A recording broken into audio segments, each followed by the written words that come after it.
I'm Burl Ives. I'd like to tell you a story about the Israelites and the Philistines.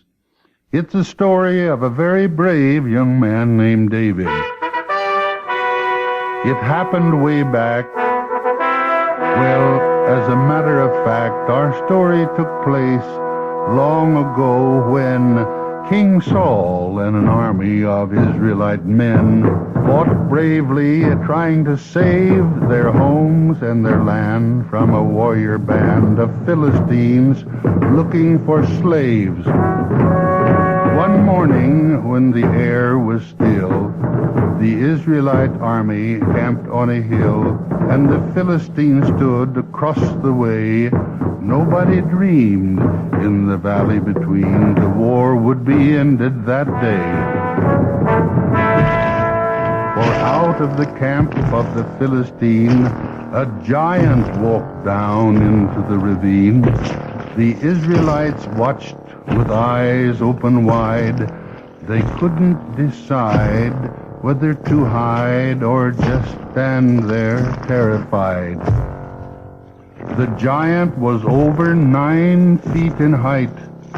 His shadow alone was enough to frighten the men on the opposite hill. He roared as he came, "Goliath's my name," and his voice caused their hearts to grow chill.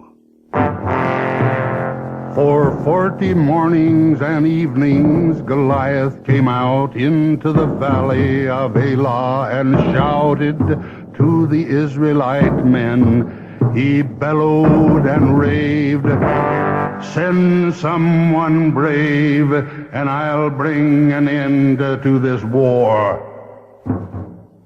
The giant thundered out his plan. "Send your biggest, strongest man. Send me down one Israelite, and whoever's alive after the fight will take over all of the land." King Saul was very worried. In a town far away, a young man named David tended his family's chores. It was his job to keep watch on the sheep while his older brothers fought in the war. David had faith in the Lord above, and God in return had a great deal of love for David.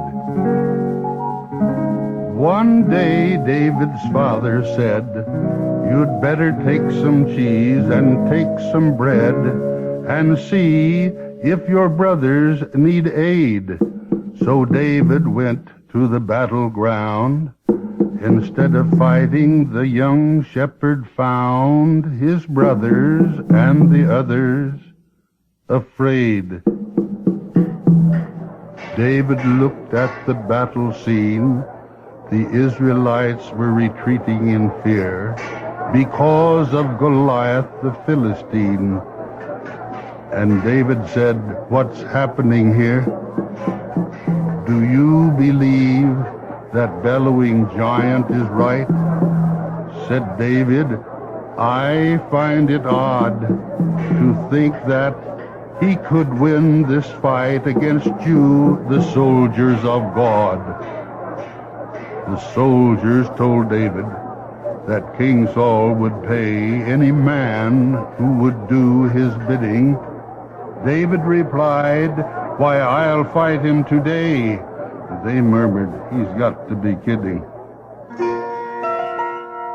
King Saul summoned David to his tent and said, "Young man, I can't consent to a battle between you and that giant man.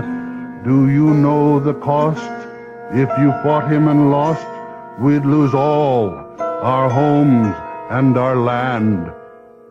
But David looked at the king and said, "Doesn't it shock you that the giant should mock you and laugh at the name of the Lord?" Said David, "I'll go to the valley below and will not accept a reward. So David took his staff and sling and walked into the valley alone. He knelt on the way by a mountain spring and carefully chose 5 smooth stones. The Israelites watched David in wonder. The Philistines jeered and laughed out loud. Goliath roared like thunder. Is that boy the best of your crowd? You're a runt. You're small. You're no challenge at all. Goliath the giant scoffed. I will leave your bones, that stick and those stones, and let wild animals finish you off. David said, I am not mighty like you. Yes, small, just a boy, that is true. I don't put my faith in a sword. You'll soon realize that I don't fear your size. I have faith in the power of the Lord. A young man alone with a sling and a stone, and all the courage that he could command, started his sling in a slow whirling swing, as God gave power to his hand. The sling whistled with mounting force. David aimed on a deadly course, straight for the giant's head. Goliath roared, now where is your Lord? He staggered, choked, and fell dead. The Philistines were awestruck. They panicked, they ran. David set about to finish the job he began. He lifted up Goliath's great sword, and you know what he did to make sure Goliath was dead. Then gave thanks to the Lord. With the Philistine army destroyed, the Israelites rose up overjoyed, for David had saved his nation. The triumph was glorious, Israel victorious. It was truly God's celebration.